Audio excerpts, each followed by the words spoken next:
नमस्कार सांग मैंने गुड मॉर्निंग। आज वीडियो बहुत बहुत स्वागत। आज आम बनइबा पालंग सागर तरकारी। से साग को धोईक थोई देछि परिया भी काटी देथिली। तेल पकई फ्राए कर तेल पकई तार पियाज पकईली ताको फ्राए कर दूची।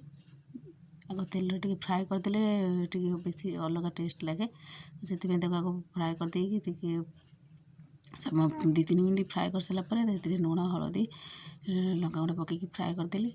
फ्राए हो सारापर टमाटर भी पका होता पड़ा सोरिष मसला पकईकी 2-3 मिनट टे कषि दूची।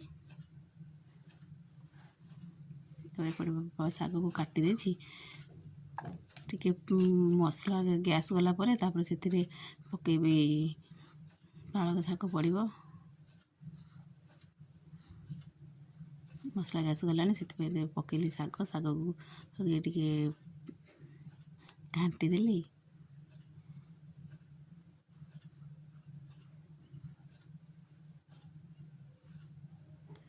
टे घोड़ी देली। लास्ट को पड़ा बड़ी बाजी रखीदी बड़ी को लास्ट टे पकईदेली। होगला आम पालंग सागर तरकारी। आपण मैंने भी थोड़े बनई देखु कमेंट निश्चिंत कहे केमती लगिला। रोची नमस्कार।